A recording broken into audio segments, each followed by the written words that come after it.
present to you. Bank Pacific, where others put branches, we place roots. Equal opportunity lender, member FDIC, conditions apply. Parents, start your child's school year right with healthiness and fun. Complete your child's immunizations, annual physical, dental, or eye exam at FHP and receive a free gift for each exam visit. Perfect for back to school. Valid from July 15 to August 31st or while supplies last. Visit their website or Facebook page for more details. Call 646-5825 and press 2 to schedule an appointment today. Most private insurance accepted. FHP Health Center, our island, your clinic. A roadside bomb explodes in Afghanistan, tearing through a bus and killing at least 32 people. An official in the western province where it happened says the blast also wounded 15, most of them critically. No immediate claim of responsibility, but Taliban insurgents operate in the region. A California man found guilty of terrorism more than a decade ago has his convictions tossed. Hamid Hayat was convicted in 2006 of plotting an attack against the U.S. after attending a terrorist training camp in Pakistan. But a federal judge has ruled he did not have adequate representation from his inexperienced defense attorney. The lawyer failed to find alibi witnesses who would have testified Hayat could not have attended the training camp. Prosecutors initially claimed 5 men were part of an al-Qaeda sleeper cell in a farming community near Sacramento, but only Hayat was convicted. No word from the U.S. Attorney's Office if they'll retry Hayat.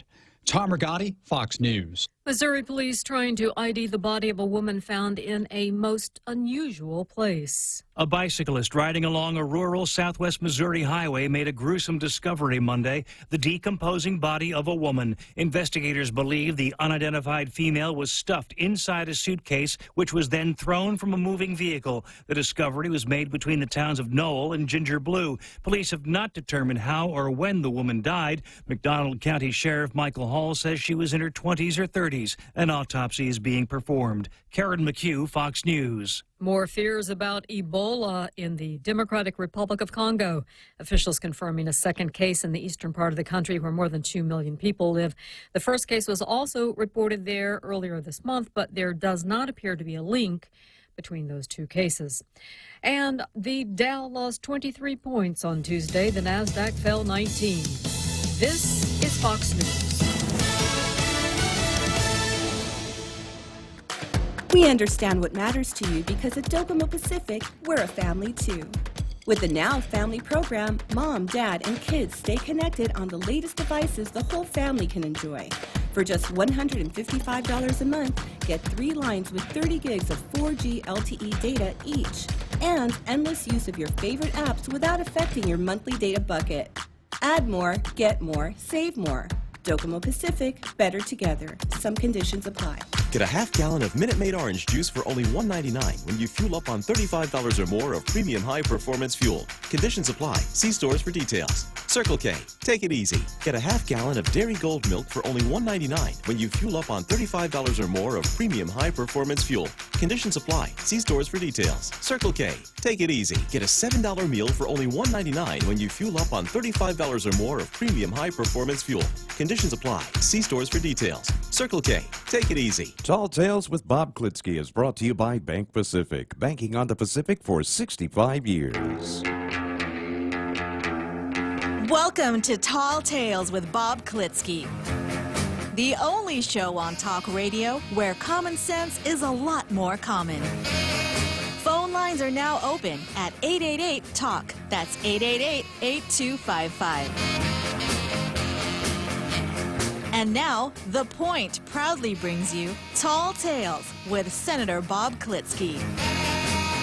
A well-regulated militia being necessary to the security of a free state, the right of the people to keep and bear arms shall not be infringed. And today I've got a little note here about Joe Biden. I'm going to skip away from my my 5 questions, 3 of which I've already ruled on. I'll come back to that tomorrow, but since Joe is going to get some exposure on the debate, I thought I'd help him out a little bit here. Give him a boost here in the Second Amendment portion of the program, based on the theory that there's no such thing as bad media. So Joe's been in D.C. for nearly 50 years, and he's finally got a plan. Too bad it's not much of one. Former Vice President Joe Biden released his criminal justice campaign platform just in time for the second Democrat presidential candidate debate to be held in Detroit. He's up to his old tricks. Denunciate, conflate, obfuscate. Biden's plan to fight crime squarely places his latest target on the NRA, a civil rights organization dedicated to protecting Second Amendment rights. His campaign website features an entire section, a key component to his plan for strengthening America's commitment to justice.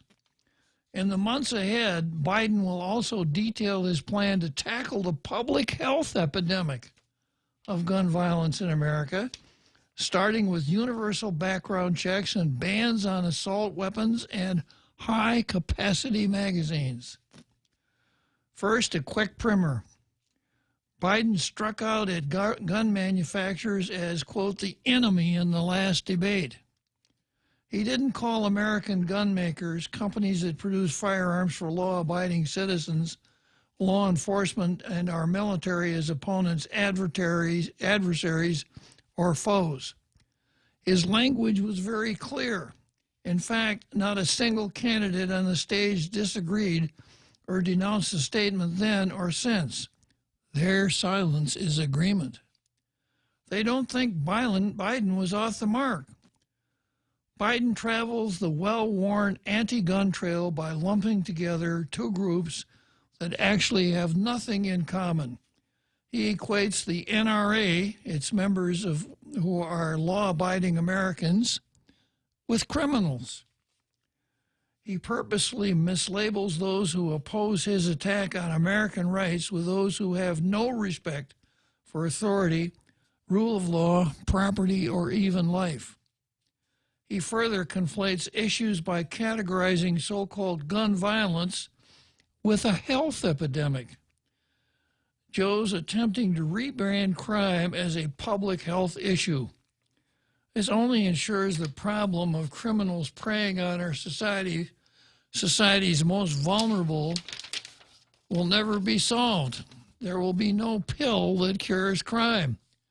It requires elected officials to have the fortitude to confront criminal activity and give law enforcement the tools to fight it. It also means respect the rights of lawful gun owners who resist becoming victims of crime. Biden is not a newcomer to smoke screening issues. He's been in politics since 1970 and in Washington, D.C. for all but 3 of those years. Instead of tackling crime head-on, he clouds the issue by wrapping it in hypercharged but meaningless terms. He proposes universal background checks and bans on so-called assault rifles and the high-capacity magazines that go with them. Biden refuses to face the realities that criminals, by definition, are criminal and flout the law. This punishes law-abiding but coddles the criminal. Universal background checks sound nice, but if only those pesky criminals would bother coming in for a background check when they steal guns, illicitly trade and sell them on the black market, or hand them off to another criminal. Getting rid of assault weapons sounds nice, except civilians don't own them. Civilians do own semi-automatic modern sporting rifles that fire 1 round with each pull of the trigger. Biden's following the Josh Sugarman playbook of playing on ignorance of automatic military firearms and semi-automatic rifles because they have a similar appearance. It helps when PolitiFact covers for Biden and says his ban plan is all but a ban since it's just assault rifles. Of course, the 16 million lawful private owners wouldn't be nearly as scary if Biden could just ban those scary magazines. which the New York Attorney General recently called rapid-fire bullet delivery systems. That sounds pretty good. Rapid-fire bullet delivery systems. Biden helped ban both rifles and magazines before, but it had no effect on reducing crime. Biden's not serious about fighting crime. He's only serious about using the firearms industry and gun owners as a punching bag throughout the campaign season. If he were serious, he'd support NSSF's efforts to pass the Federal Firearms Licensing Protection Act that would strengthen penalties for burglaries and robberies of firearms dealers. Criminals conducting smash and grabs by plowing through store doors and walls and walking out with armfuls of guns are the threat to our communities we should confront together. It's part of the industry's Operation Secure Store to prevent these thefts from occurring. It's just one of several of the firearms industry's real solutions for safer communities. While Joe Biden's offering the same talking points for decades, we're taking action. Well, good luck with your campaign, Joe. Maybe if you don't do it, if you don't make it this time, maybe next time. Because you'll only be 80 next time around. Okay, so that's the card for today. And from there, I think Michael is going to take us straight to Zemi Ikotny.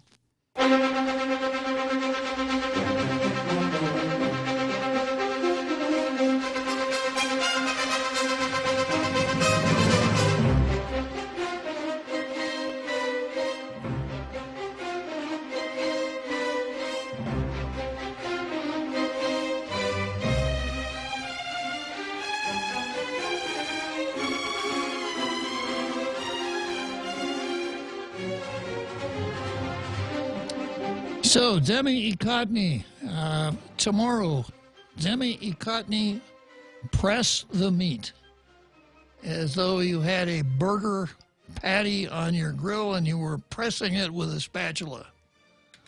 So we turn that around and turn it into Meet the Press here on Tall Tales. Nice little switch there. That's why I call it my backwards bilingual play on words. This makes me hungry. Yeah. Okay. Yeah, so, and then, as you all know, I think by now, in Meet the Press, I'm pretty hard on the editorial boards of the two newspapers. I got a brand new blue pen here, and I know how to use it, just being Barack Obama. I've got a pen and a phone, and I can use them both. So I'm going to start out here today, and believe it or not, today we have two real editorials. Yeah. Two real ones for me to sit in judgment over. It's a tough job. Somebody's got to do it, but I can rise to the challenge. And starting out with the Daily News, the title of the editorial is Promises Ring Hollow. Politicians ignore communities' concerns. It's frustrating that the promises of Guam politicians to make health care, public safety, and education top priorities continue to ring hollow. I wonder if we have a sound effect for ringing hollow, Michael. Probably I'll not. see what I can dig up, bro. Not right off the top of my head. Yeah, well, you don't need it right now, but, you know, when it comes to politicians' promises ringing hollow, I have a feeling you could use it almost every day. Without question. Yeah. So the editorial goes on to say, take a glance at the proposed government of Guam budget. While elected officials talk a good game, especially during election season, their actions highlight their true commitment to critical community concerns. Senator Joe San Augustine's proposed budget is $21 million less than Governor Leon Guerrero's request, and $11.28 million lower than 2019 appropriations levels. So 11.28 less than last time around. But we're still paying about the same amount of taxes. It restores increments to GovGuam employees. Oh, that's great. Provides funding for recently recruited public safety officers and ensures public schools get individual appropriations. We can't spend 100% of everything we hope to collect and then continue while we're in a financial hole. But while the proposed budget for the legislature is increased from about $7.6 million to $8 million, in other words, the legislature gave themselves another $400,000 to take their budget up to $8 million, where former senators, skilled analysts, see if you could find any of those, would tell you that the legislature could probably operate on $2 million and operate more efficiently than it does on $8 million. But that's the story of the legislature. They gave themselves a $400,000 raise. Guam Memorial Hospital's budget is static. The appropriation for the medical indigent program is proposed $2.8 million, down from $13.9 million. DEPCOR's proposed 2020 budget is $23.5 million, less than the current $26.2. Guam Police Department proposed 2020 is $34.8, up from $34.1, or a slight bump of $650,000. Just about the same amount that Tina Rose Munya Barnes wants to give to those nonprofits that came down to the legislature to sing her praises the other day. The Guam Department of Education's proposed budget is $219.7, not only less than the previous year, but about $123 million less than the agency said it needs to meet the requirements of the Every Child is Entitled to an Adequate Public Education Act. So it's only the kids, so is it something that senators have to worry about? After all, they increased their own budget by $400,000. Let me turn the page here on this editorial. The community has seen prices and cost of living increase because the business privilege tax was increased by 25%. That was supposed to be a 6 months increase while politicians cut costs. The liquid fuel tax was increased as well, with no sign of a return to the previous rate. Instead of looking for ways to reduce the size and cost of government, instead of finding ways to save and improve efficiency, they'd rather restore pay increases in GovGuam instead of reducing the cost of living or improve public safety, education, and health care for all of us. It's an old story. And it goes back to the time when the majority of the folks in the civilian community worked for government of Guam. So popular political theory was, if you want to be elected, you got to appeal to the GovGuam bloc. You know, give them lots of stuff, give them pay raises, etc. Sometime in the mid-'80s, the number of people in the private sector surpassed those in government. And I think we're up to the point now where there are something like 3 times more people in the private sector than in the government of Guam. So someday, some smart young person who's not in and wants to get in is going to come along and say, I'm not going to pander to government employees. I'm going to pander to the non-government employees. The majority, by the way. Exactly.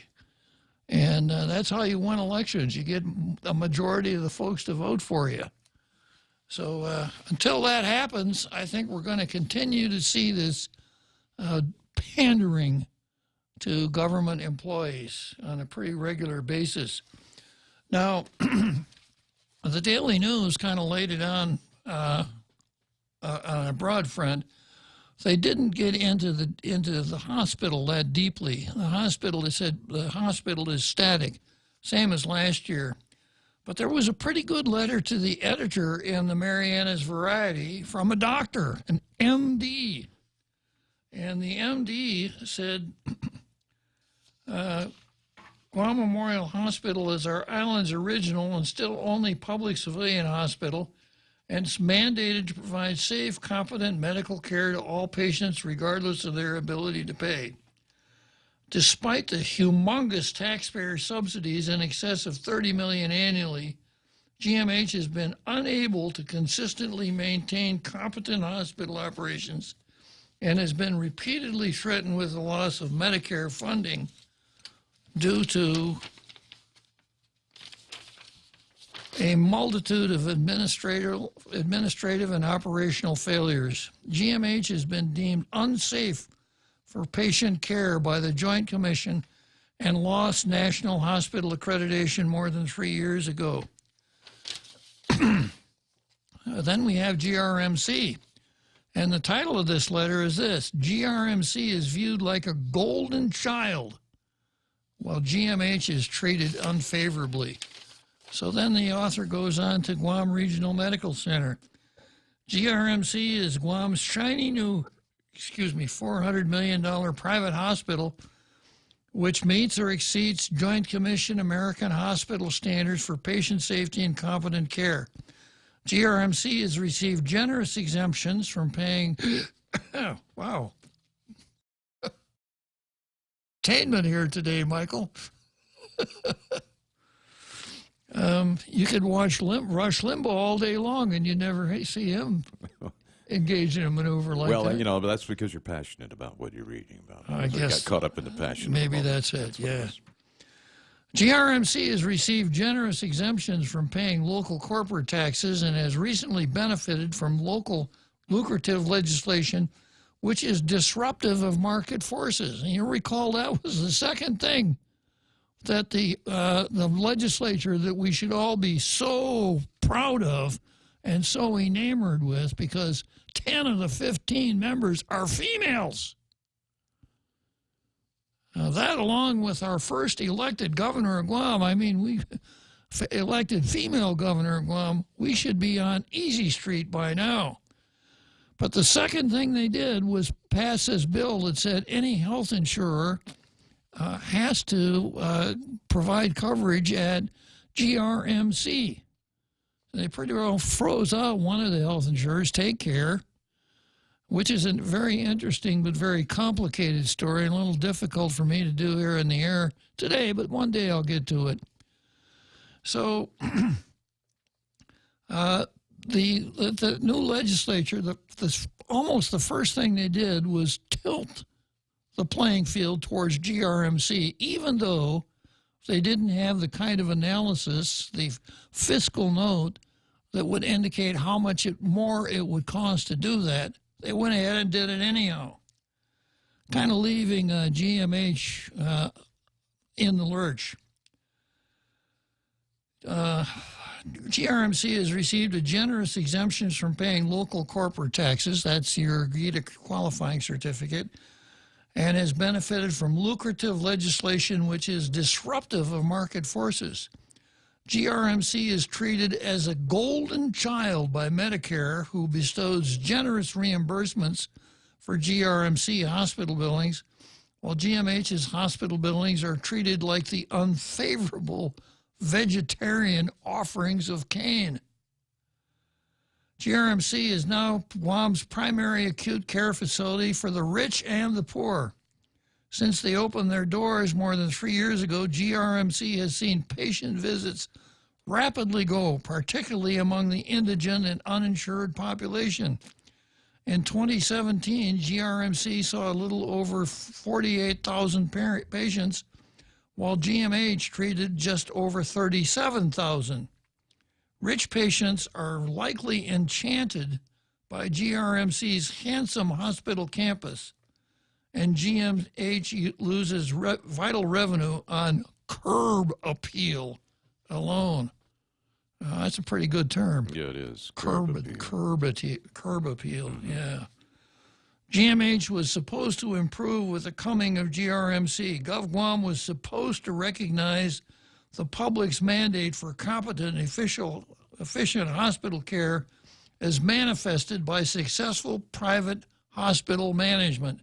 Instead, they have refused to downsize, continue to make reckless and non-productive operational excuses, and repeatedly betray the trust of the community by extorting vicious taxes under the guise of saving GMH. You know, I'll never forget that day down at the legislature where there were so many doctors there in white coats.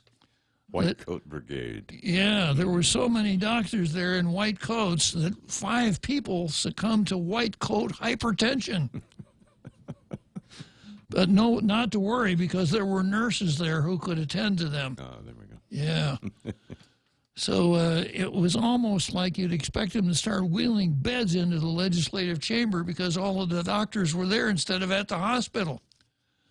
And this was the time when a hearse was parked out in front of the hospital. Oh, yeah. To remind us all that this was a life and death matter. Yeah, those were the days. So whatever credibility GMH had going into that hearing or those hearings, they really squandered it. And that's what I think the author here means when he says,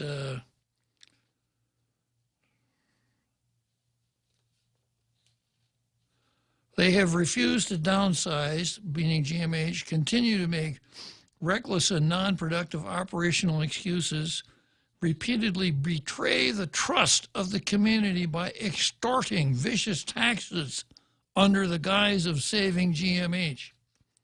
GMH is dying. Every year under the current strategy of prioritizing GovGuam jobs over safe patient care, GMH will continue to bleed money, lots of it, despite caring for fewer patients and collecting less money from rich patients. GMH delusionally employs 430 more warm bodies than GRMC. 430 folks. While GRMC trims employees in the face of harsh financial realities, GMH cruelly demands a $200 million budget to preposterously feed 1,304 employees who will care for fewer and fewer patients because there will be no room for patients in the hospital parking lot, and the rest of them will die from the shortages of blood, oxygen, and critical medicines that have perpetually ruined GMH. This is Vince. Vince doesn't pull any punches, does he? No, it seems, gee. Despite pessimistic politicians who think only off-island hospital management solutions can save GMH, GRMC is successful, ever-improving company run competently by homegrown hospital experts who used to label futilely in the political swamp of the government of Guam. GMH must be set free from payroll politics.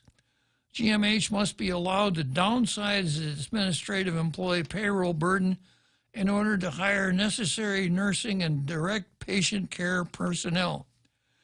Small business owners and independent blue-collar laborers who form the majority of uninsured GMH patients must be liberated from mean-spirited taxes on food and medicine that fund a bloated, corrupt local government that then perfidiously demands allowance to import cheap Mexican workers. Yeah, when the United States announced that there would be no more H workers coming from the Philippines, that was one of the thoughts. Well, maybe we can import non-immigrant aliens from Mexico. It hasn't happened yet, but that was one of the things that was considered. Small business owners and independent blue-collar laborers who form the majority of uninsured GMH patients must be liberated from mean-spirited taxes on food and medicine that fund a bloated, corrupt local government that then I just read that, didn't I? Then perfidiously demands allowance to import cheap Mexican workers. In spite of the discomfort of it all, we must be each other's keeper. GovGuam must no longer greedily sulk while your brother's blood cries out to me from the soil. We all must now clearly and frequently exclaim to our politicians that they must set small business people free from the mean-spirited tax for the privilege of doing business on Guam. Let GRMC be GRMC and let GMH be for Guam and not for just self-serving GovGuam employees. And this is Dr. Vince Tyrone Akimoto is a longtime Guam physician who practices family medicine, and I think from time to time is a member of the Tall Tales Posse. Those who listen regularly have heard Dr. Vince's voice out there in our international radio listening audience. So today I'm going to deviate from procedure, and although Vince did not write an editorial for either of the papers, he will be, I think, the fourth person to be awarded the coveted Blue Star, even though he's not an editor at one of the newspapers. Good job, Vince. Okay, Vince is going to be a hard act to follow, but I'm going to come back to the Post. I'm listening to Dave Brubeck's Take 5 right now. That means short break.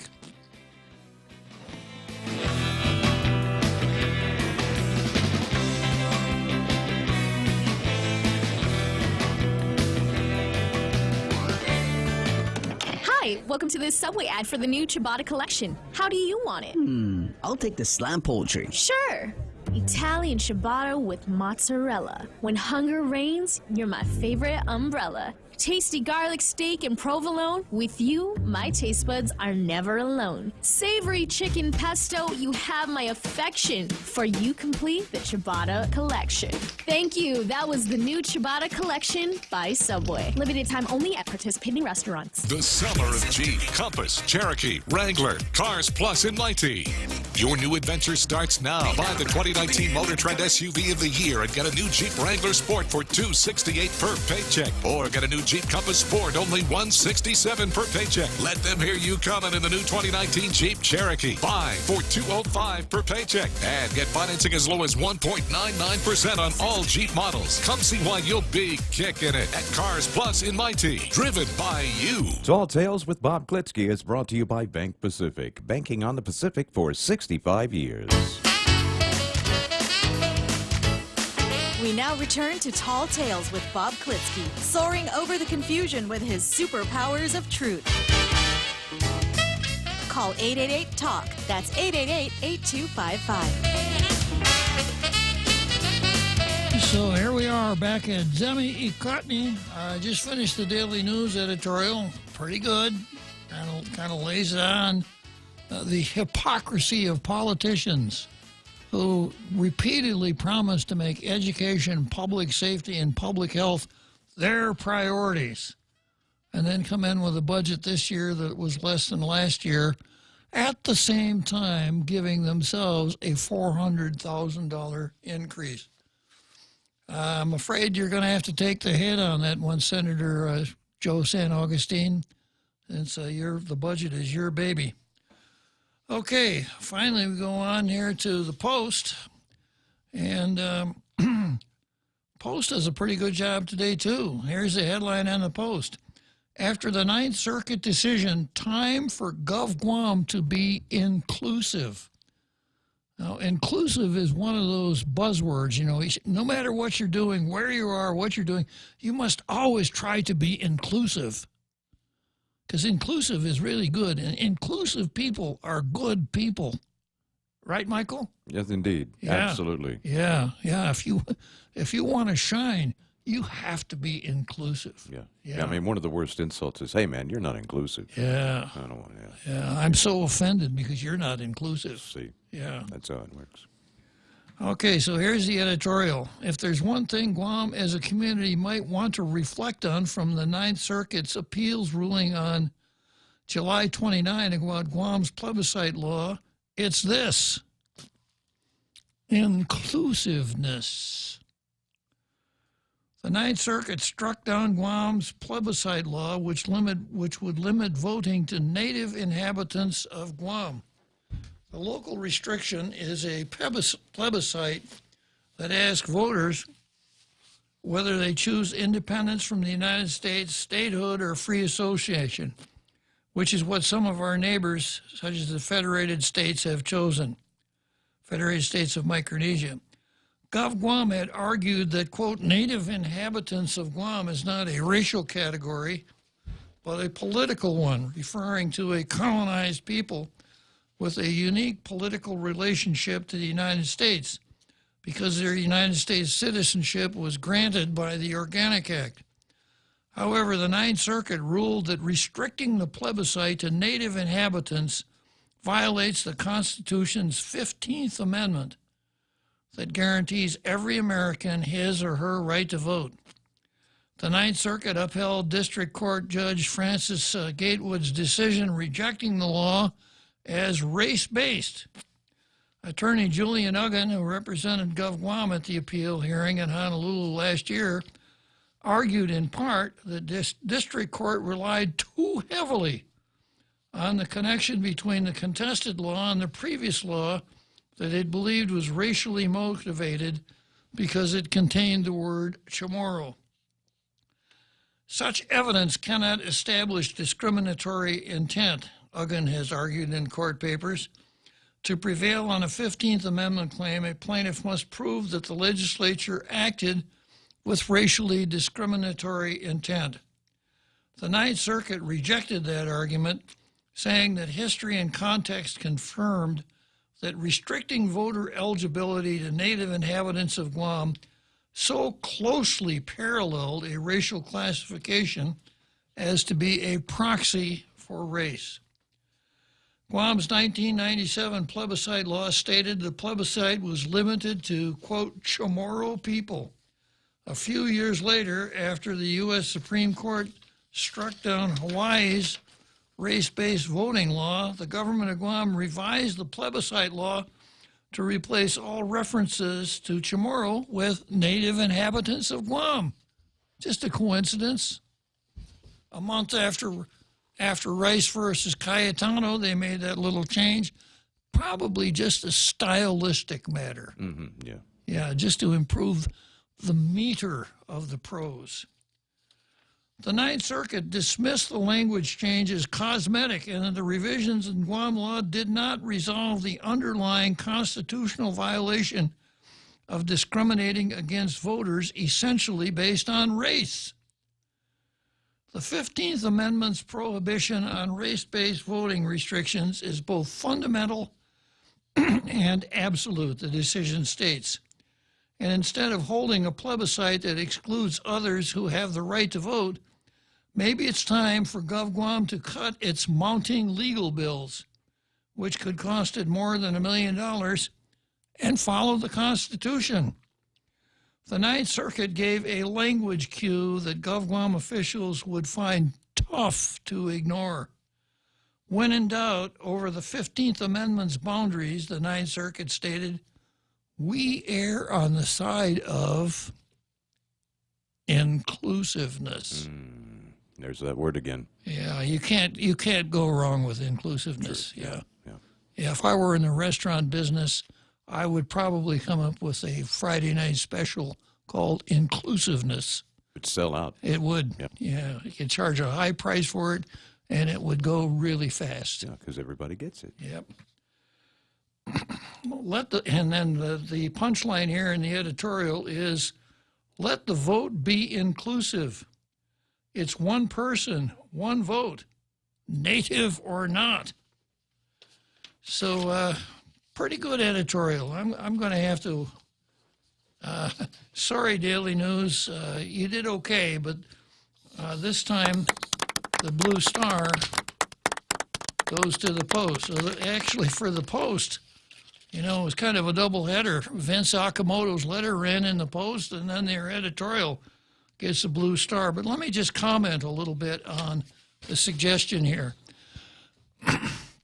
The nationalists will never go along with the idea of allowing everyone to vote. And as a matter of logic, they're right. Because even though it's called the Decolonization Commission, this group that's part of the governor's office, It's not a decolonization commission. It's a Chamorro Self-Determination Commission. Now, if it were a decolonization commission, it would affect you, Michael, just as much as it affects anybody else on the island, because all of us on this island are living in a colony. Yeah. And if we're talking about decolonization, that means that the national government would have to enact a law that would mean that Guam is no longer a colony of the United States. Otherwise, Guam's going to continue to be a colony of the United States. Now, there's a lot to the story about being a colony, what that means and what it doesn't mean. But the rules of argument here, when you're talking political status with a nationalist, the rules are that the first people, as you were the first person who uses the word colony, colonizer, or colonial, wins the argument. He just picks up his chips and that's it. Well, you're a colonizer. What do you know about it? And that's it. So in order for Guam not to be a colony anymore, one of two things would have to happen. Guam would have to become a state, or Guam would have to become an independent country.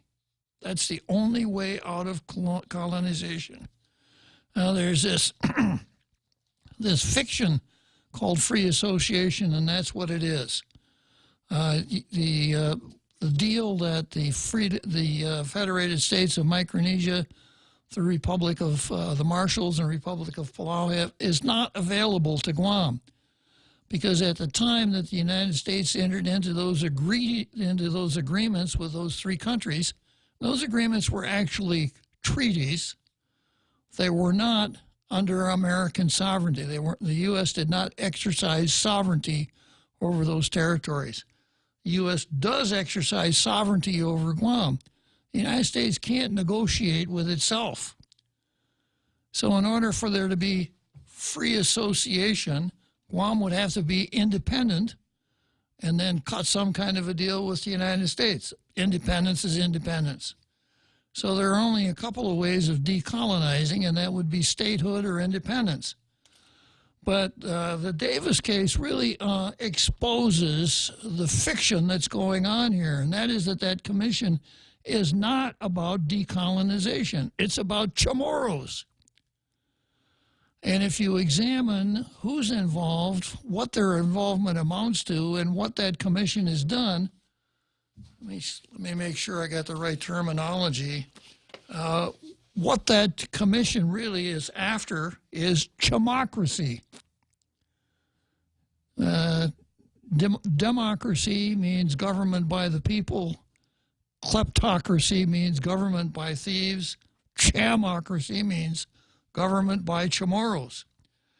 So my analysis is that the movers and shakers at that commission, including Melvin, what is his name? Melvin Bora.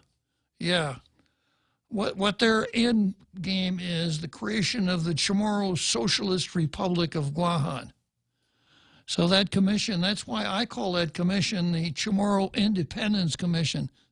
It has really nothing to do with decolonizing. It is the purpose of that commission is only Chamorro oriented. And that being the case, that's why that plebiscite was constructed the way it was, and that's why only Chamorros ought to be able to vote in it. Now, as a matter of logic, that's correct. If you're talking about self-determination for Chamorros, and you want to find out how Chamorros feel about that, what their choices would amount to, who are you going to ask? You kind of got to ask Chamorros. Kind of do, yeah. Yeah, there's nobody to ask, unless it's some omnipotent person who knows everything and is able to completely understand and grasp the concept of the minds of thousands or so people, and I already got a job. So if you wanted to find out the Chamorro, what the Chamorro take was, you would have to poll Chamorros.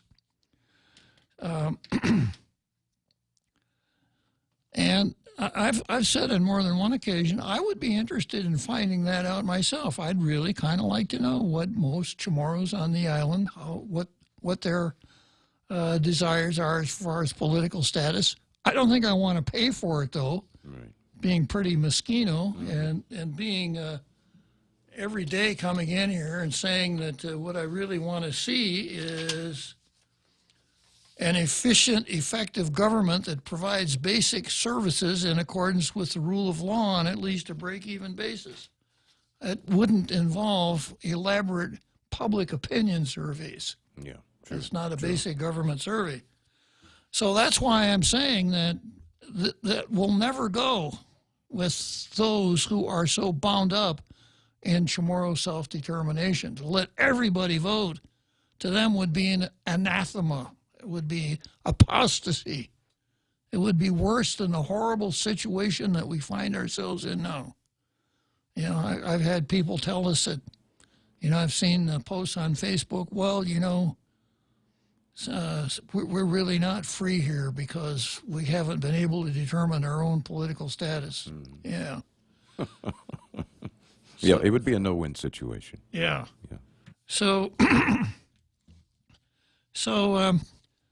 and then there's a couple of spin-offs here that I hadn't gotten into yet, but if the Ninth Circuit comes out and says that, you know, this approach of the government of Guam, this Chamorro-only vote, is unconstitutional, what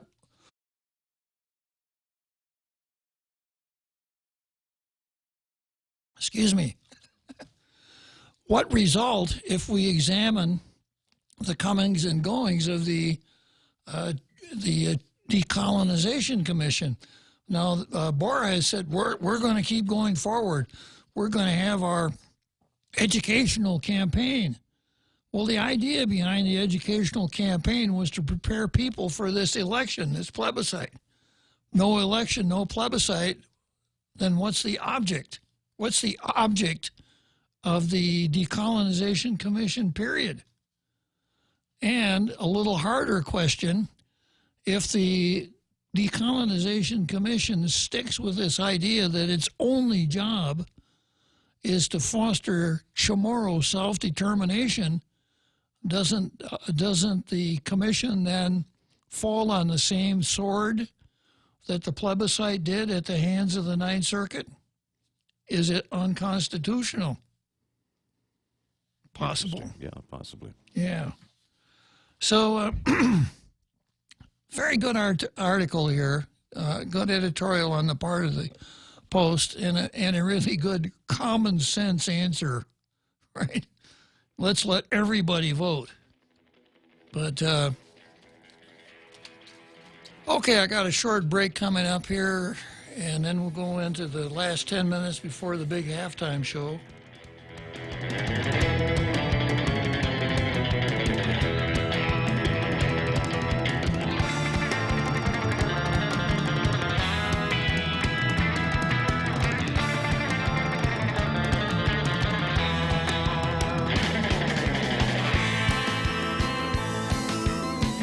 We know too well the inconvenience of not having power after a storm. You worry about the food in the freezer going bad. Nights get hot. It's hard finding comfort when going to sleep.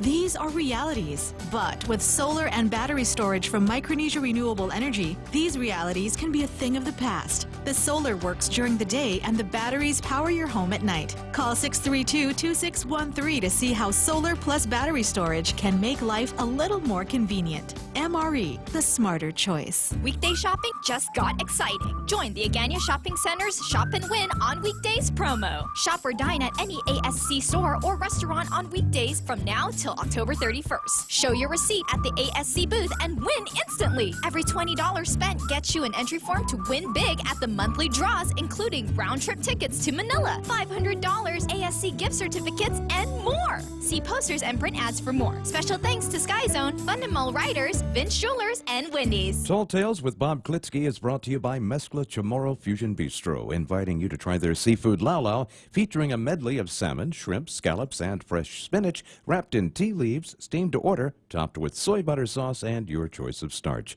Visit Mescla in Hagåtña and now in Tumon at the Grand Plaza Hotel. For reservations, please call 969-2652.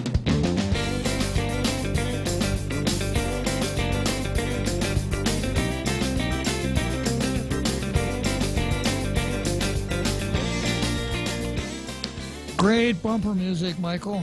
Beautiful. You know, it's maybe this is a good time to let you know that you've really made the grade. Did I? Oh. When the poet laureate of Tall Tales includes you in one of your limericks, okay. that means that you're a made man. Yeah, I felt special when that happened. It was like a little glow came over. Yeah, it means you're a made man. So here it goes. A talk show producer, Mike Knight, could travel much faster than light. He set out one day in a relative way and got home the previous night.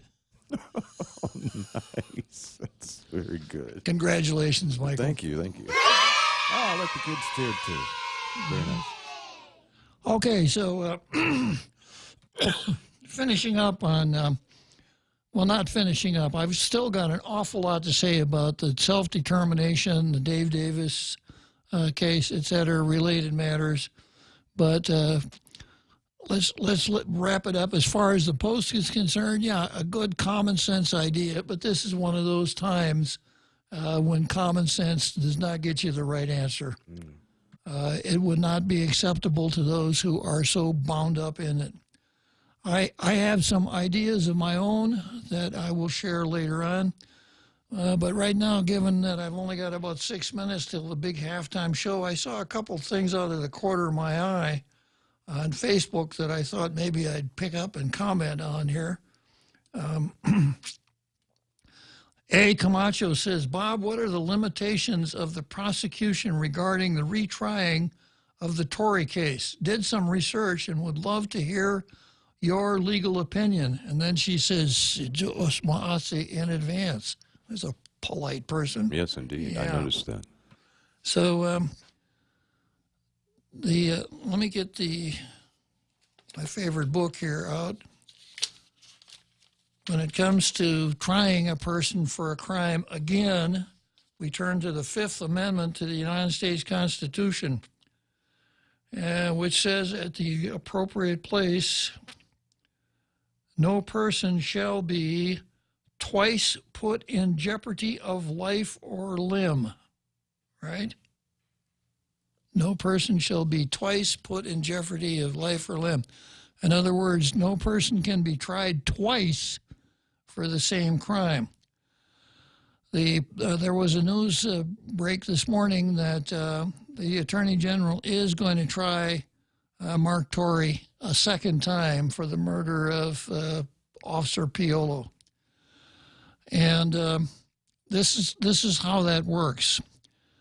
Ordinarily, when a person is accused of a crime and the trial begins and the first juror is impaneled, in other words, the first juror is selected, jeopardy attaches. So that's the only time that you can't, once you do that, you can't say, oh, shucks, let's do it, let's have a mulligan here, let's do a do-over. It's too late. But there is an exception, like everything else that we deal with in the law, and that is that if the jury didn't reach a verdict and the judge declared a mistrial. So a mistrial is, in a sense, as though there were no trial at all. Start over from square one. Yeah. So the prosecution has the ability to start over from square one. And when the Supreme Court vacated the judgment in Torrey's case, I thought, probably not going to retry it based on this analysis. The evidence that was excluded by the Supreme Court that was used against Torrey was not, excluding that evidence was not harmless error. I'm sorry, including that evidence was not harmless error. In other words, the evidence was probative enough to have a bearing on the guilt or innocence of Tory. Otherwise, the Supreme Court would have said, well, yeah, his constitutional right was violated. It was harmless error, doesn't matter. So when the court ruled that that mistake was not harmless error, I thought, wow, that means that whatever evidence was on that video must have been strong, wondering if the Attorney General can get a conviction without that evidence. Well, the Attorney General has determined that he has a good chance of convincing the jury beyond a reasonable doubt that Mark Torrey committed that crime with a requisite state of mind in the absence of excuse or defense. So we'll be watching that one carefully. Good question, eh? It's the kind of question that I expect to get from our international radio listeners and Facebook who are, I forgot to tell you to turn on the Law and Order notebook there, Michael. Yeah. Okay. Better late than never. Yeah, so you can log, you guys out there in our international listening audience can log those points about double jeopardy. Log those in your Law and Order notebook just to make sure you're complete. There you go. Just to make sure to time it right. Yeah, good. All right. And then he says there's Bullough debates on Facebook today. Well, of course, the only thing I'm seeing on Facebook are comments from our international radio listening audience. So I'll have to catch up on that a little later on. Let's see, there was another one in here that I kind of liked. Maria Espinosa said, thanks for the explanation. I guess that was the explanation of why inclusivity wouldn't go very well with the nationalists. There you go. Yeah. Okay, so I'm once again, I hear Dave Brubeck's Take 5 playing in the background. That means it's time for our big halftime show, the marching band, the drill team, the acrobats, the tumblers, the sword swallowers, the fire eaters, and that barrage of cannon fire at the end. So let's enjoy the halftime show, and I'll be back in about 7 minutes.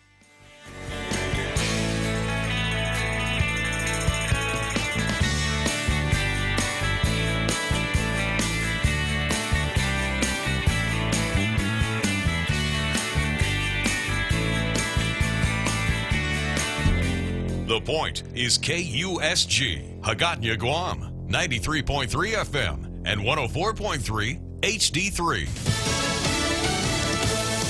Democrats draw a line between progressives and moderates. I'm Carmen Roberts, Fox News. Senators Elizabeth Warren and Bernie Sanders take early fire during last night's debate in Detroit. At the end of the day, I'm not going to support any plan that rips away quality health care from individuals. This is an example of wish list economics. Montana Governor Steve Bullock says Medicare for all is bad policy and bad politics. We are not about trying to take away health care from anyone. That's what the Republicans are trying to do. And we should stop using Republican talking points. Clear divides were also drawn on immigration policy, tax reform, the response to climate change, and trade. Fox's Jared Halpern. The candidates also taking clear aim at President Trump, among them Senator Amy Klobuchar, and former Governor John Hickenlooper. I have had it with the racist attacks. Where's the small manufacturing jobs that are supposed to come back? Why are we lurching from one international crisis to another? All things that he promised American voters. We've got to focus on that. And from former Congressman Beto O'Rourke. We must not only stand up against Donald Trump and defeat him in this next election, but we must also ensure that we don't just tolerate or respect our differences, but we embrace them. That's what we've learned in El Paso, Texas, my hometown. 10 other candidates take to the stage tonight for part 2 of the CNN debates in Detroit. President Trump says he planned to watch the Democratic debates, but his bigger focus yesterday was likely trade talks with China and the two sides resuming talks this week. China is dying to make a deal with me, but whether or not I'll do it, it's up to me. It's not up to them. President Trump also tweeting the U.S. team will be much tougher on China as they hold talks today in Shanghai. This is Fox News.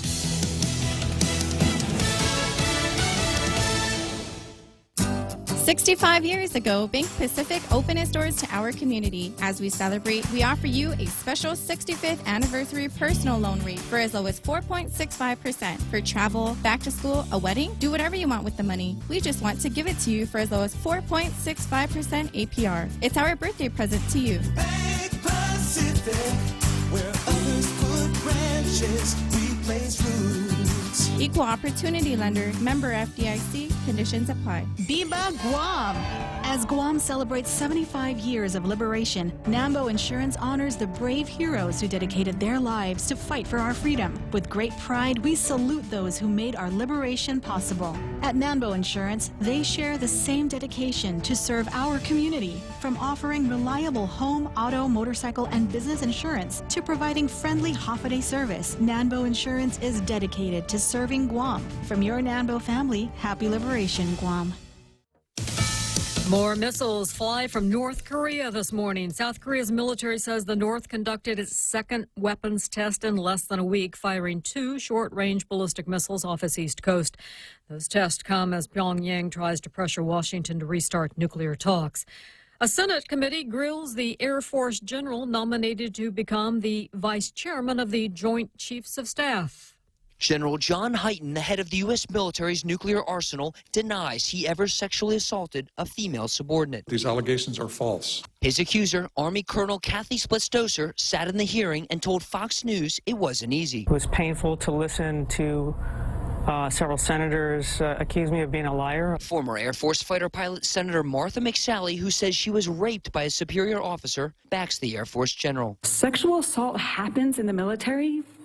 It just didn't happen in this case. At the Pentagon, Lucas Tomlinson, Fox News. University of California takes legal action against 5 major retailers. Amazon, Walmart, Target, IKEA, and Bed Bath & Beyond accused of infringing on 4 patents related to filament LED bulbs, which use 90% less energy and last years longer than incandescent bulbs. The patents relate to work done by researchers at the University of California, Santa Barbara. The university is seeking unspecified damages, including royalties, in lawsuits filed with the U.S. District Court in Los Angeles, and wants the retailers to enter license agreements. It's also asked the U.S. International Trade Commission to open a probe into the retailers' conduct, saying the retailers have failed to require their suppliers to honor the university's patents. Lisa Lacera, Fox News. And a 5.2 magnitude earthquake rocks the Greek island of Crete this morning. No initial reports of injuries or damage.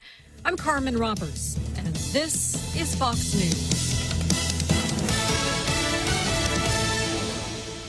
GPSI Guam is a professional services company that is a registered contractor for the federal government. They're an SBA, 8A, and Hub Zone certified SDVOSB, providing program/project management, administration, technical support, logistics, and commodities. Find out more about GPSI and how they can help you today. For large prime companies, contact GPSI if you need assistance in meeting your small business subcontracting goals at 477-3058. They'll be happy to assist.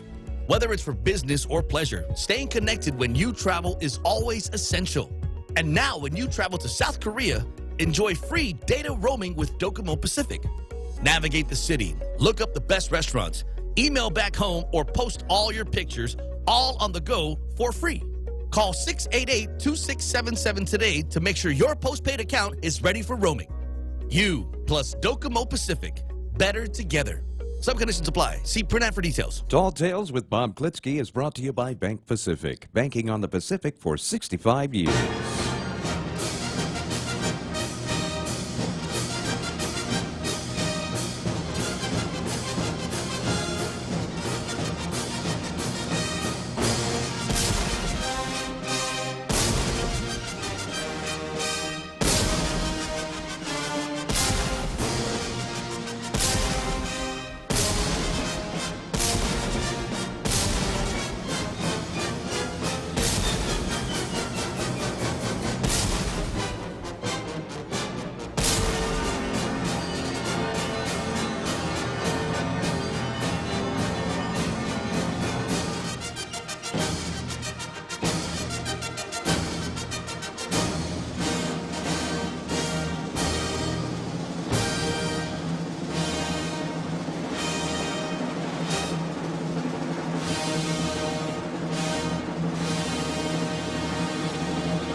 Another great show, like we do every day here.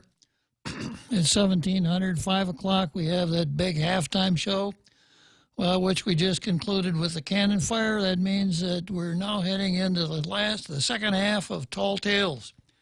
And next item on the program here is the card. Before I get into that, though, I think I better answer one more Facebook question so as not to create a improper impression. This is from Tedo, who says, what happens now? Are all existing leases to families null and void? Was that part of the court's decision?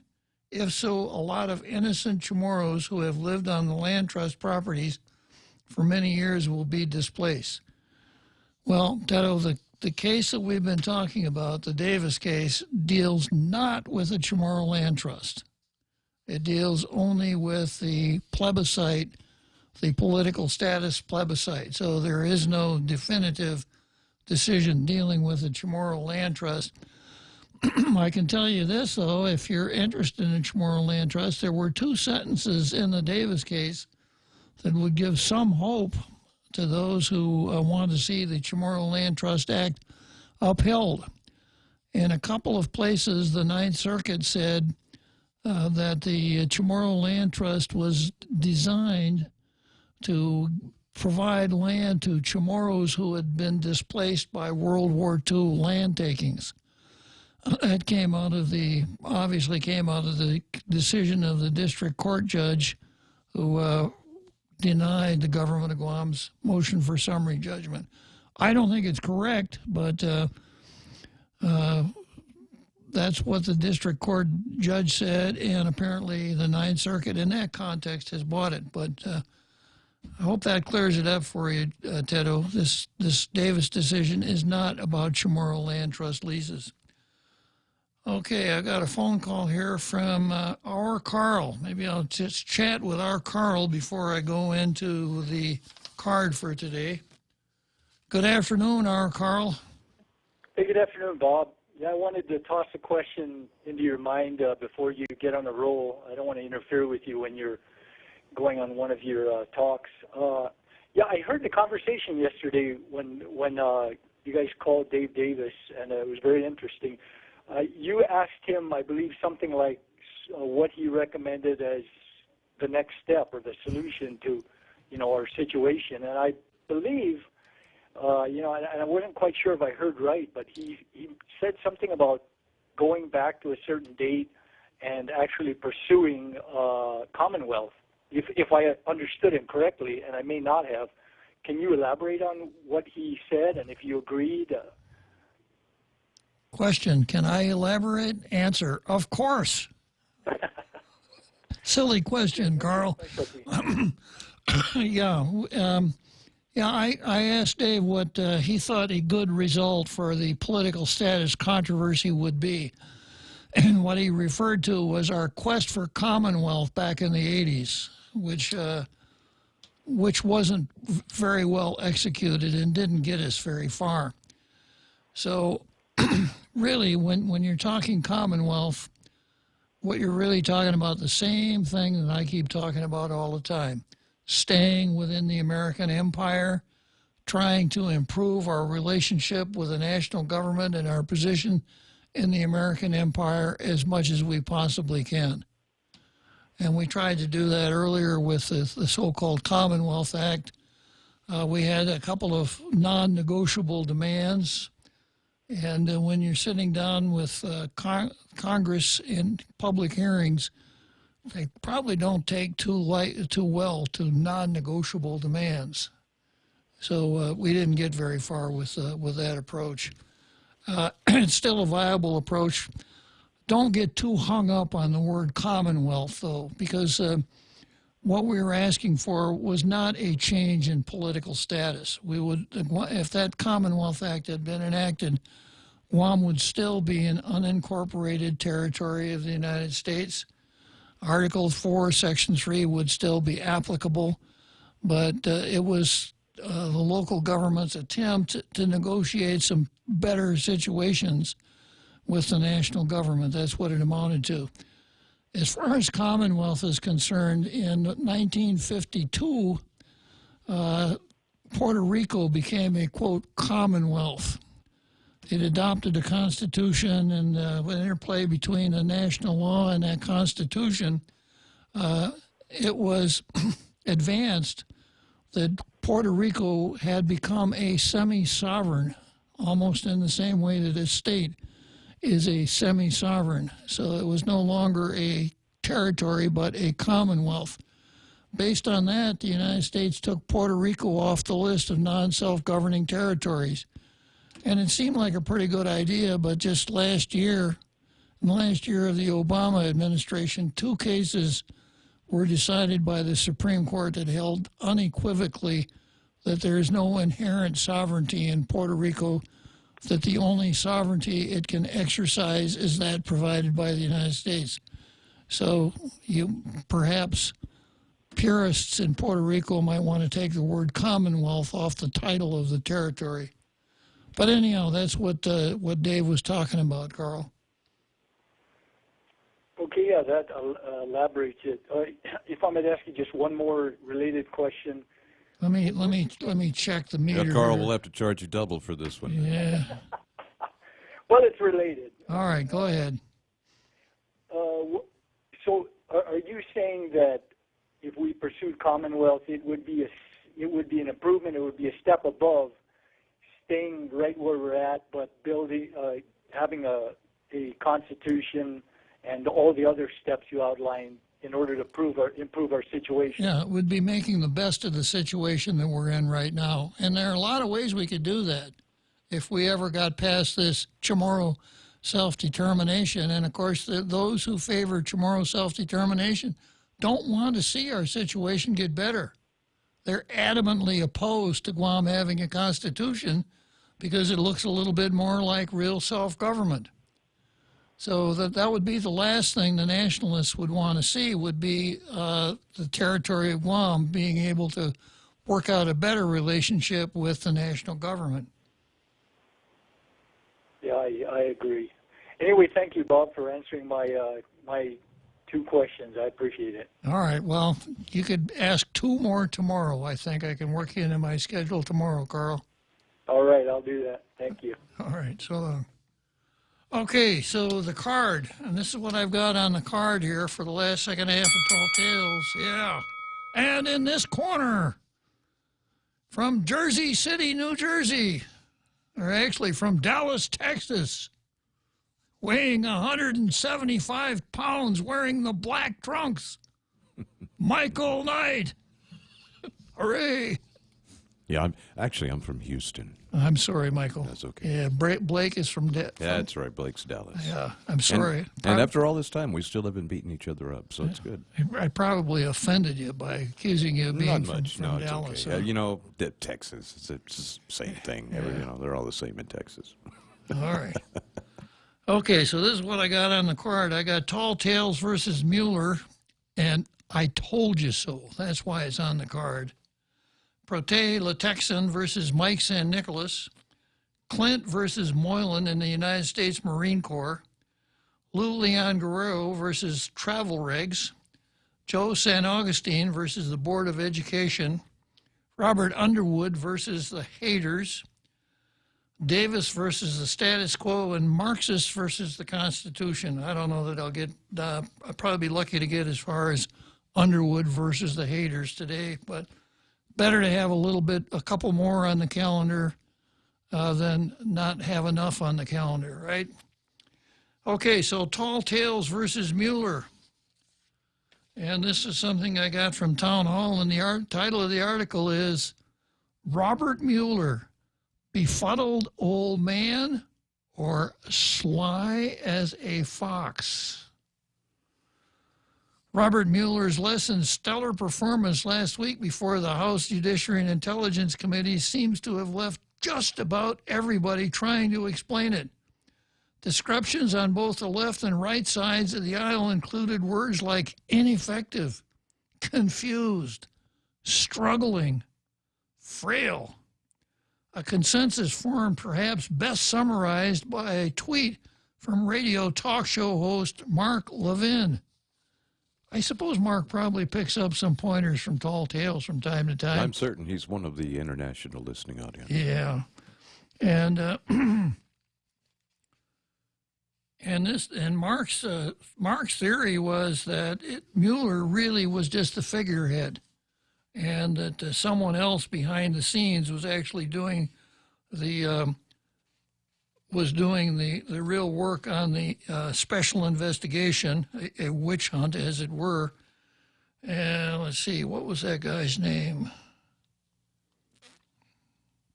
Andrew Weissman, who was Mueller's top lieutenant. That Andrew Weissman was the guy who was really doing the work, and they just wound up Mueller like a big doll and put him out there in front of the committee. Yeah, the figurehead. Exactly. And that was one of my theories. One of my theories was, well, Mueller's getting old. He's lost his fastball. Second theory was Mueller was really just a figurehead. And then my third theory came out just like this. Quite possible that Mueller was intentionally constructing a new public image in an attempt to shield himself from being indicted for his participation in possible criminal conduct he knows is currently being invested by the Department of Justice. So that theory is fleshed out a little bit.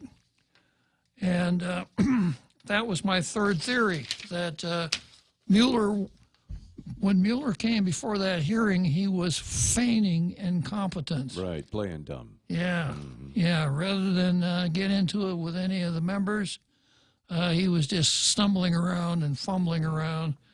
And so I guess this kind of vindicates my suspicion. Well, and the one thing that kind of gives it away is the fact that he kept asking for questions to be repeated. And, of course, that's a stall tactic by anyone who's trying to stall. Right. So, and, it's interesting how that all panned out. Yeah. So, once again, the real Joe Cruz if you ask the real Joe Cruz what my accuracy rate was with my crystal ball, he says it's 99.44% correct. Oh, okay. I rounded off. That's good. Yeah. But having performed in such a stellar fashion here with respect to Mueller, I think probably I ought to say something about myself here. I don't like to talk about myself, but sometimes I have to. Yeah, got to get the word out. Man. Yeah, so actually this isn't something from me. This is something from the poet laureate of Tall Tales that he sent in this morning. This is what the poet laureate of Tall Tales says. Our Bob lays the facts on the table. On various topics, he is able to shed light and speak truth without being uncouth. Is this true or merely a fable? It's true. It is true. It's all true. Without question. Yeah. Okay, so from there we go on to San Nicolas versus Protehe Letexin. And this is something I got off KOM. There's more social media drama as Congressman Mike San Nicolas tangled with environmental advocacy group Protehe Letexin. The group posted on Instagram citing the delegates' legislative track record in support of the military buildup and firing range construction, despite what the group says is, quote, resounding community concerns. Yeah, resounding community concerns, all 25 of them. Yeah. And urging San Nicolas to become familiar with the Department of Defense documents laying out the economic and environmental aspects of the buildup so that through unity of our elected leaders, the island can move forward in a positive direction. San Nicolas, in a comment that he deleted minutes after it was posted, responded by saying, if you think you're going to be successful in protecting the island by attacking me, then good luck with that. Protehe Letexin members took a screenshot of the comment and posted it on their Instagram account, saying San Nicolas considered the group's valid concerns as an attack adding that San Nicolas has a history of deleting comments and blocking members of the community who respectfully disagree with him. Protege La Texan says it has requested a sit-down with San Nicolas. Now, before San Nicolas left the legislature, he introduced a resolution that was very pro-Marine Corps, very pro-buildup, which obviously didn't sit very well with the Protege folks at all. So from now on, I think probably if Mike were so timorous as to belch and not say, excuse me, they'd be all over him in the social media. And I suspect that that's what we're seeing right here. Right, yeah. So that's an item on the card. I want to deviate to something else here, and that is I want to put the Duke Sky Talker on the card here for just a moment, if he's available. Oh, he is, yeah, absolutely, always. Very good. So the last couple of mornings were really cool, almost like dry season mornings, Michael. Right. This morning there was dew on my car. That's right. To what do we attribute that phenomenon? Well, what happened is the last couple of days we had a lot of heavy thunderstorms, and they moved over around noontime, so the island actually cooled off. And so by the time the sun went down, the temperature, quite literally, of the island was cooler than it normally is when your sun goes down. So that means your temperatures were actually allowed to reach lower levels as well. And so we reached dew point of this morning, especially. And even though it was still kind of muggy outside, because you could feel that humidity in the air, when you hit that dew point, that just means the temperature has gotten low enough to squeeze some of that water out.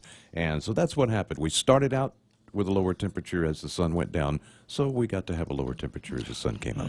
As usual, it's a very sensible Duke Sky Talker explanation of the weather. One more, I'll play a Carl here. Carl, can I ask one more question? I'll charge you double. Can you do that again tomorrow?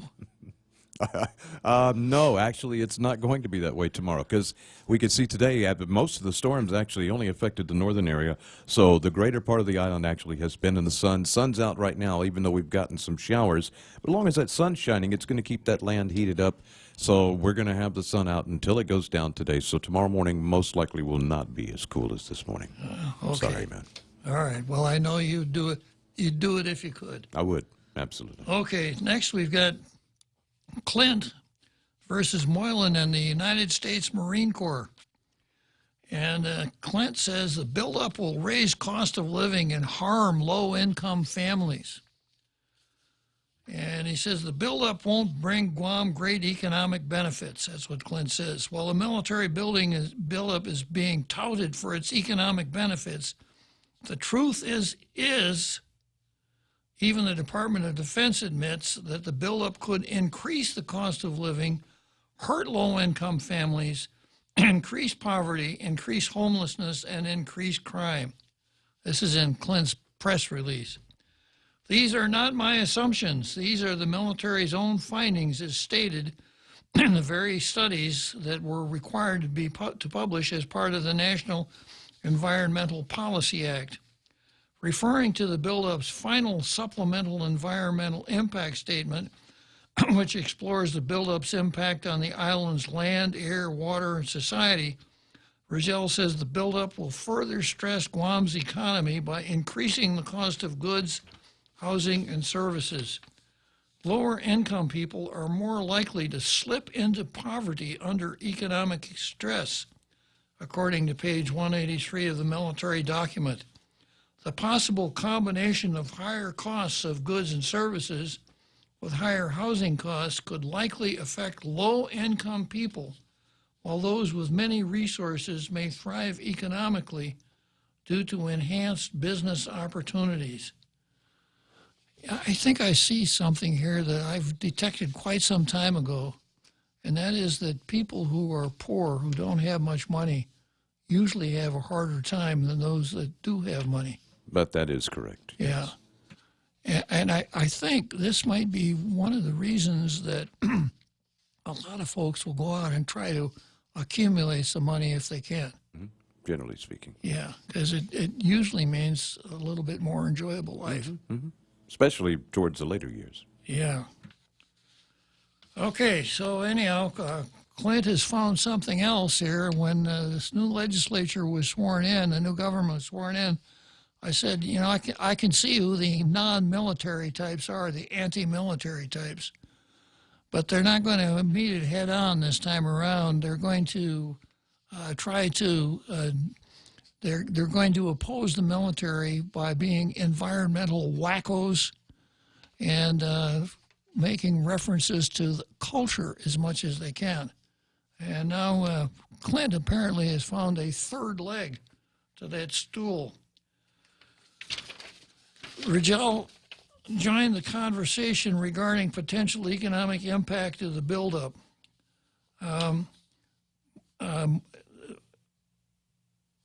Senator James Moylan last week stated the military buildup is too important for Guam's economy to entertain a pause on construction.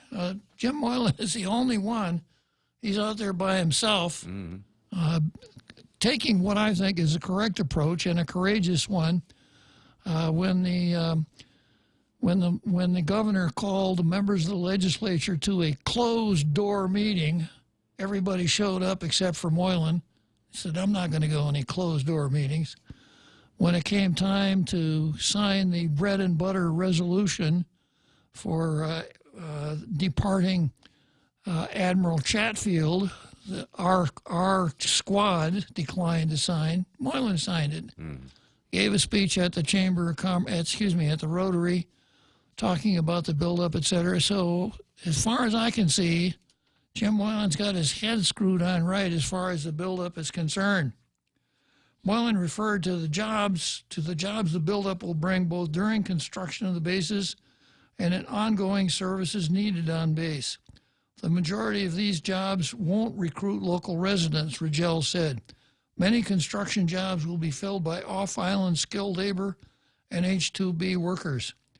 The military document states that less than 25% of civilian military jobs are expected to be filled by current Guam residents. So we don't need to bring any new jobs to the island. Everybody's doing pretty well, I think.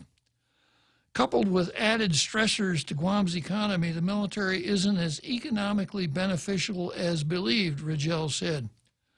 While the buildup may benefit some, everyone needs to know that the buildup may not benefit all.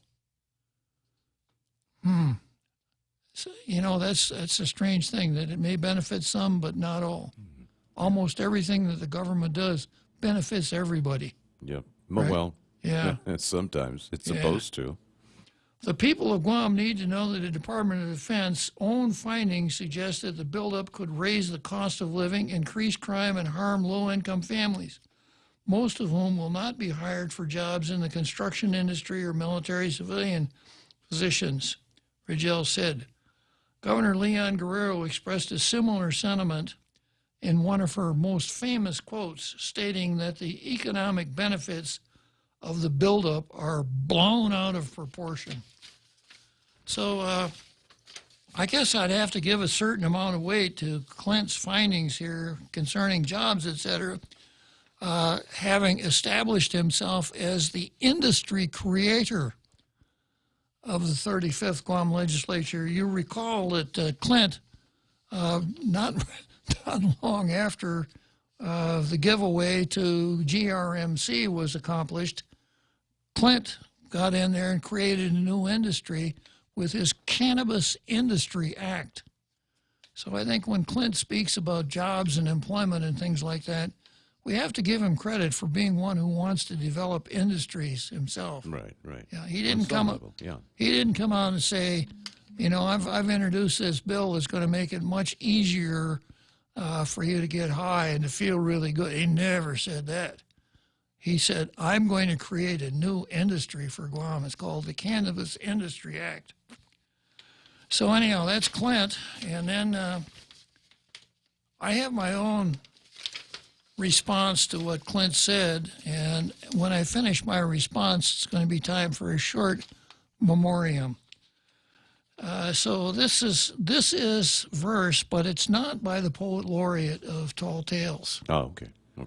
We all came together, both young and old, to fight for our freedom, to stand and be bold. In the midst of all evil, we stand our ground and we protect our country from all terror around. Peace and not war is what some people say, but I'll give my life so you can live the American way. I give you the right to talk of your peace, to stand in your groups and protest in our streets. But I still fight on. I don't bitch. I don't whine. I'm just one of the people who is doing your time. I'm harder than nails, stronger than any machine. I'm the immortal soldier. I'm a U.S. Marine. So stand in my shoes and leave from your home. Fight for the people you hate. Fight for people who hate you with protests they've shown. Fight for the stranger. Fight for the young, so they all may have the greatest freedom we've won. Fight for the sick, fight for the poor, fight for the cripple who lives next door. But when your time comes, do what I've done. For if you stand up for freedom, you'll stand when the fight's done.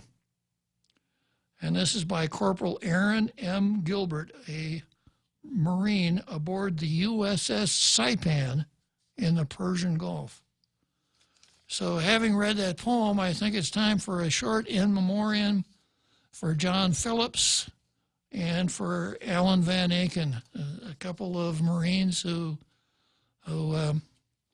made their final formation here just in the last couple days. Alan Van Aken and John Phillips. Okay, moving on in the card. I guess it's time for the 7th inning stretch.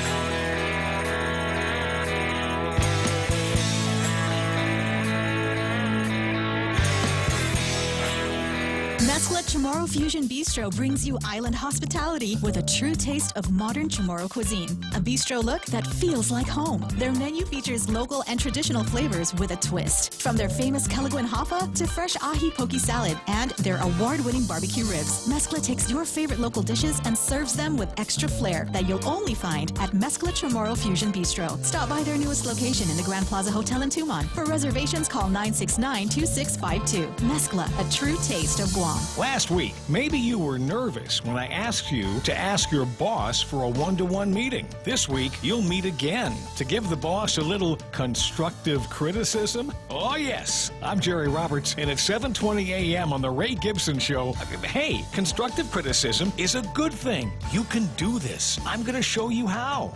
You can find daily transcripts of The Extra Point at guamtraining.com. Brought to you by Guahan Insurance Services and First Hawaiian Bank on 93.3 The Point.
So there we are. We had the 7th inning stretch from center field bleachers, Wrigley Field, Chicago. And I think probably it's time that the program got jacked up a little bit here. So, Jack, what do you have to say for yourself today? Hey, how you doing today, Bob? Well, better than I deserve, Jack. that makes both of us. So anyways, I was listening to you, and I heard the poem from one of our proud people that serve in the military. I know pronouns are how to call me nowadays, so I'll just person that serves. Yeah, they. USS Saipan. Mm-hmm.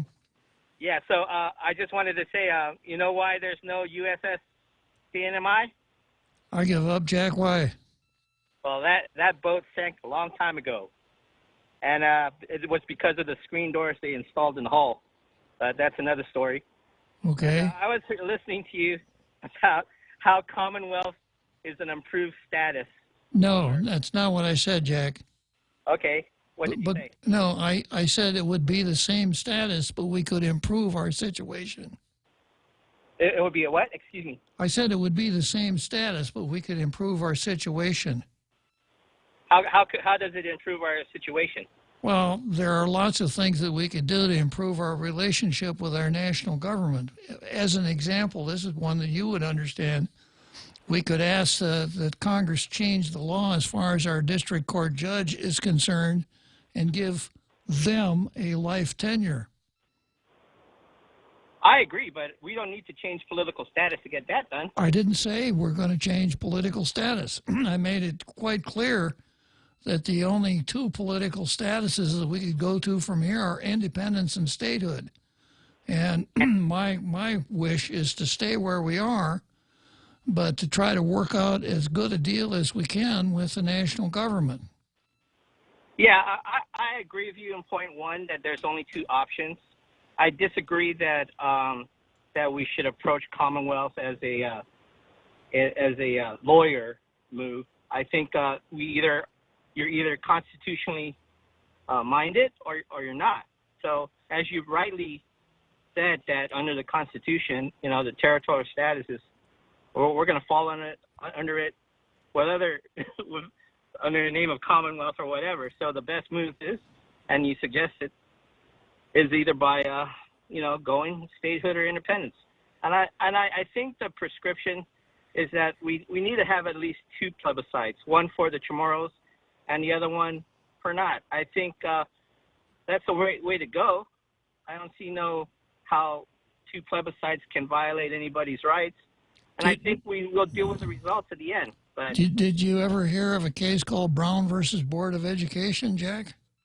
Yes, yes, I have. Yeah, no more separate but equal.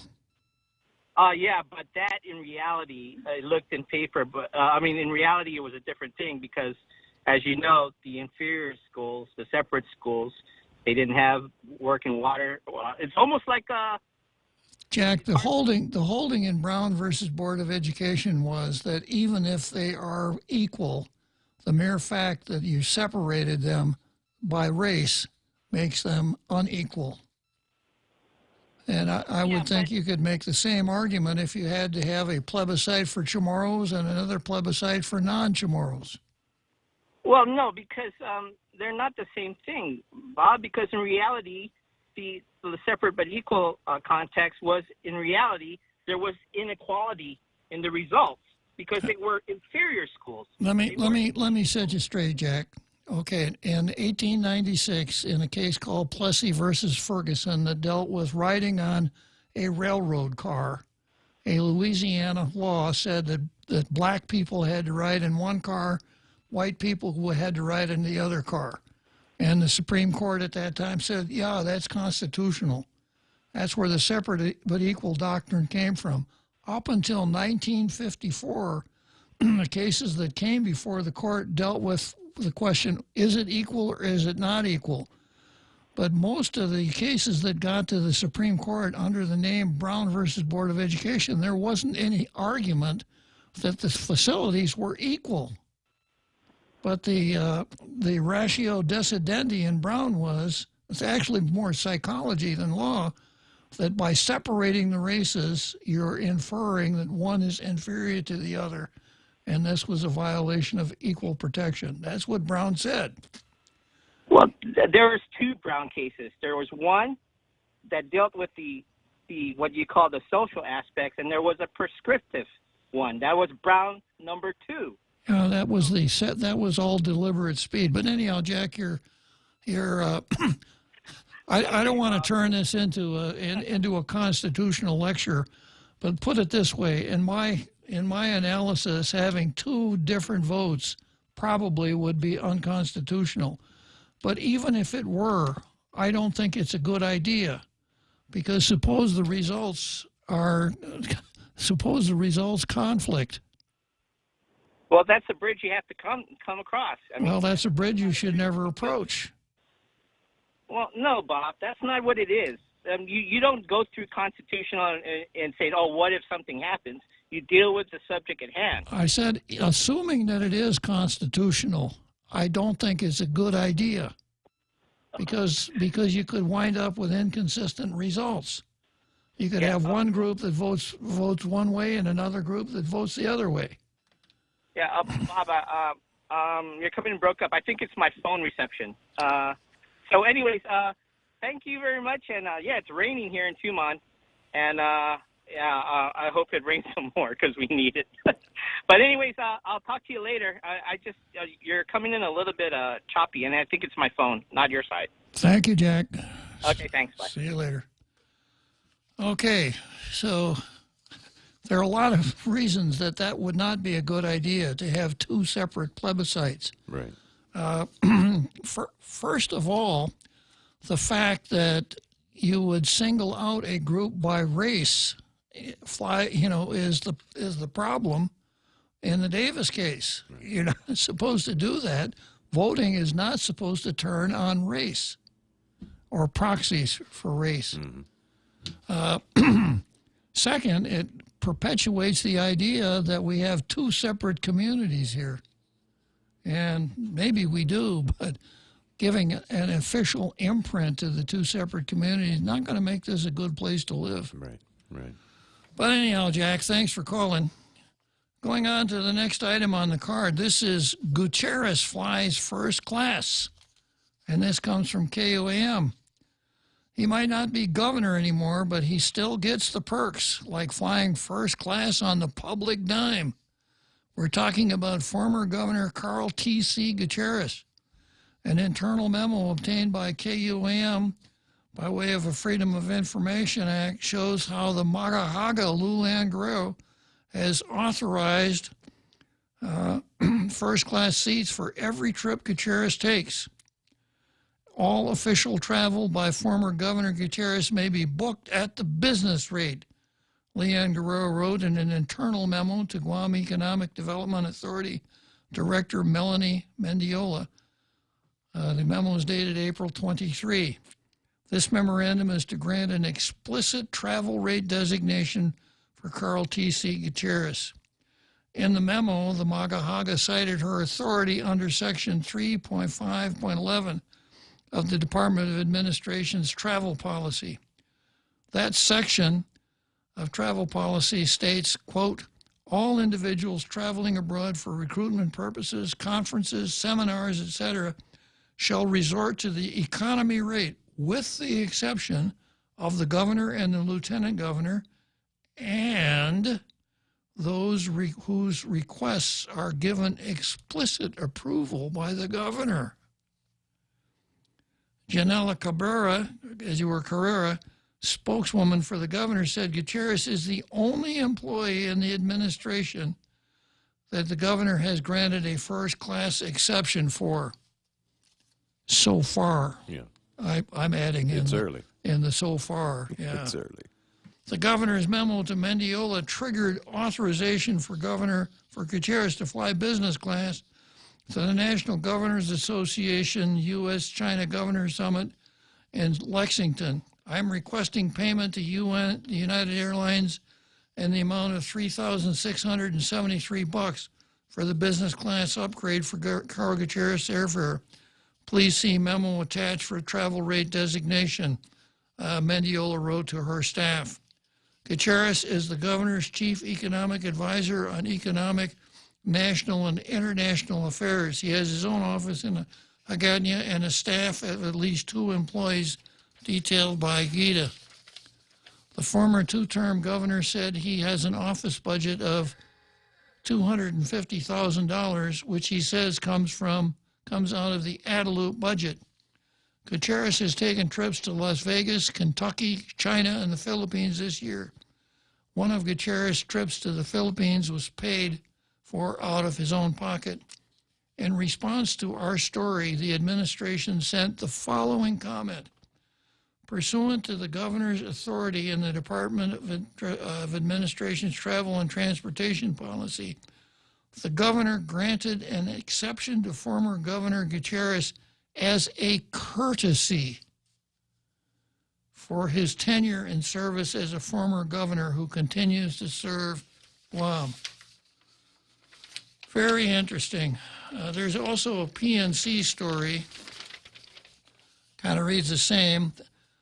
Here's something from the PNC story. Adelup Chief of Staff Tony Babauta, in an interview on News Talk 57, K57, said that the special travel rate for Gutierrez was a courtesy in recognition of his being two-time governor and an official part of the administration as chief advisor on economic, national, international affairs, which requires a lot of official travel. So, you know, if you've had the opportunity to fly first class between here and the mainland, as opposed to flying tourist class, you can understand how desirable it is. And I would be in a position where I could say, I could understand there might be reasons to authorize first class travel for a government employee. As a courtesy is not one of those reasons, not even close. When the government has employees, the relationship between the government and the employee is employer-employee, not one of, let me do a courtesy for you. The only time that you could give someone a courtesy is in a situation where you're sort of like at arm's length. So I think the correct word here is not courtesy. The correct word starts with a C. It wouldn't be courtesy, it'd be cronyism. So, you know, I wouldn't want to get into why it's necessary for the governor to establish that cronyism relationship with former Governor Gutierrez. I don't fault him, you know. If you can fly first class flight. Who wouldn't? Yeah. I would. Yeah, and it may have been what he negotiated as part of his deal. Maybe. But if you're going to do it, this kind of thing of coming up with BS reasons, people who are in the communications part of the government ought to stop doing it. It's like the other day when Esther Aggie said, we don't tolerate this kind of behavior, when she was talking about Jerry Cruz, who had the relationship with a 14-year-old. Yeah. She had a really strong sounding statement, and then her spokesman came along and said, well, he's innocent until proven guilty, and it's even in our Constitution, and he's still working. So if there was a reason that you couldn't fire him and discipline him, Esther, you should have come forward and told us the real reason. Not this innocent until proven guilty, which doesn't have anything to do with the situation at all. Right.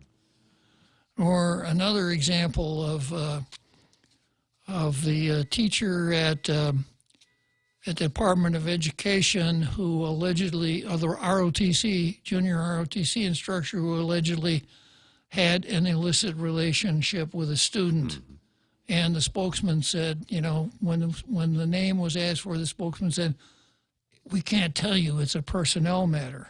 Well, that's just noise. There is no exception based on a personnel matter. There may have been a good reason, but when these spokesperson types come up with BS instead of a real reason, they not only lose their own credibility, but they lose credibility for their boss. Yeah, but they're getting that paycheck, Bob. Absolutely. Absolutely. Okay, so we're coming up here pretty close to the home stretch.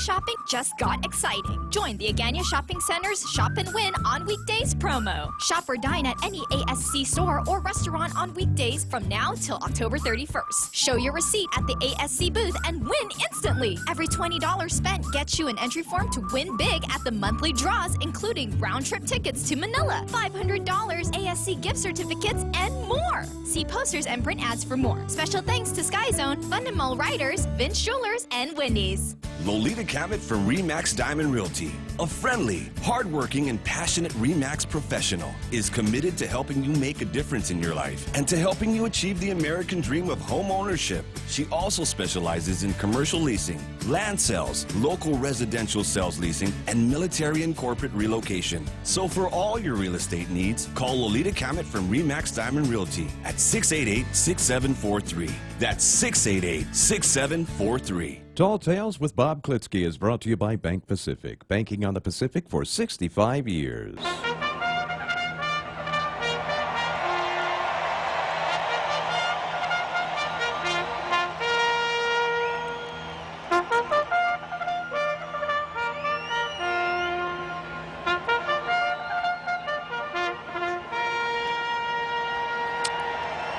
Call to the post at Churchill Downs in Louisville, Kentucky, home of the Kentucky Derby. Here we are, the home stretch on Tall Tales. That means I got about 7 minutes to wrap it up here. Another day of another educational, exciting, illuminating episode of Tall Tales will come to an end shortly with the able assistance of Michael Knight, who is a pinch hitter for the real Joe Cruz here for a couple days. And this is your second trip to the plate today, right, Michael? This is your second trip to the plate today? Yeah, that's right. Yeah, every day's going to be like that till next Wednesday. So, double header. Yeah, just hanging in there. Like I say, it's not real work, so it's okay. Well, I guess, when it comes to Tall Tales, I can understand. Okay, well, I'm looking at Facebook here, and A. Camacho said that as a former senator, this rule should apply to me. Maybe I should be able to fly business class as a courtesy. Hello, Senator, Judge. Come on, man. Yeah. Somehow I don't think I'm really high on the governor's courtesy list. I think position could be slipping, Bob. Yeah. And I'm also looking at Facebook here. And Andrew Camacho says,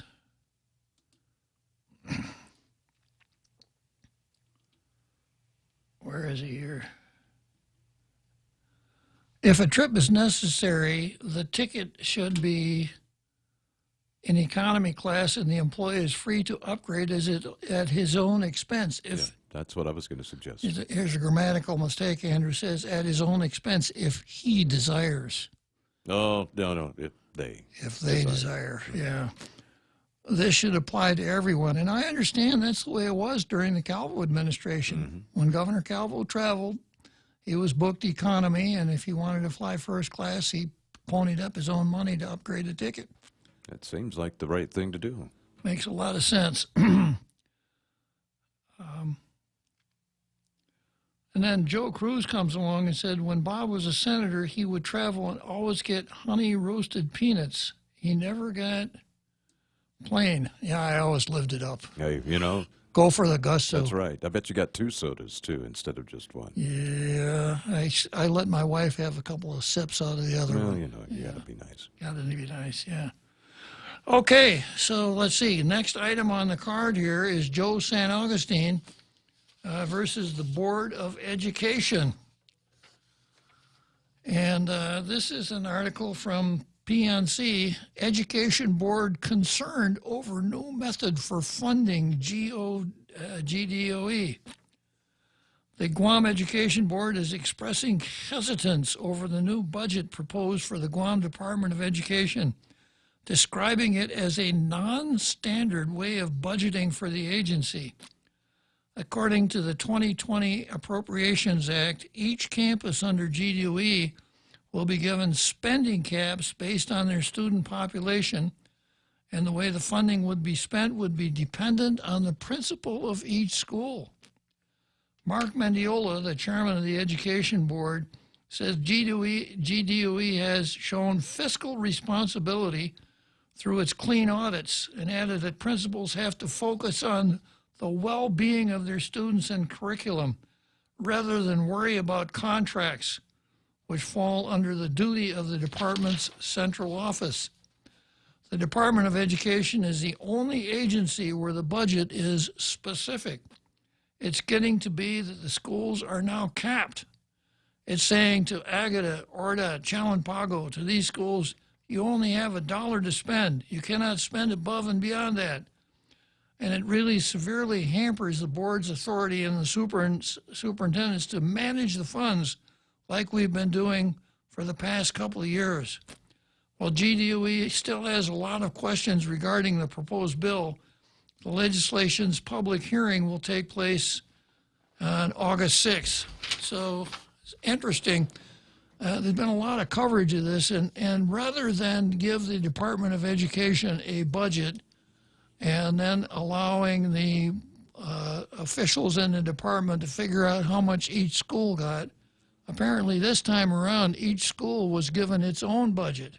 Yeah, that's no.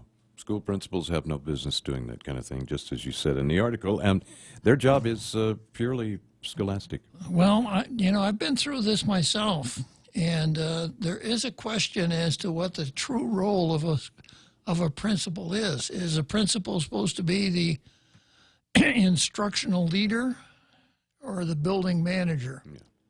A lot depends on the size of the school. And also the personality of the principal. But back in the mid-'90s, we were really into reform here. And the two reforms that we were playing with, or I shouldn't say playing with, but working with, were site-based management. Oh, already. Wow, you scared me there, Michael. Yeah, myself too. I thought I had that turned down. Okay, so we'll come back to this tomorrow. This is a pretty interesting story, and there's a lot to talk about here beyond just the headline of the story. So that wraps up another thrilling, exciting day of Tall Tales with your ever popular host, Robert Klitzkie, ably assisted by, let's see, I guess if I worked hard at it, could I be eligible for knighthood? Oh, absolutely. No, you're like in the Earls and stuff. Yeah. Okay. That was Michael Knight, who is the producer here. So we'll see you tomorrow.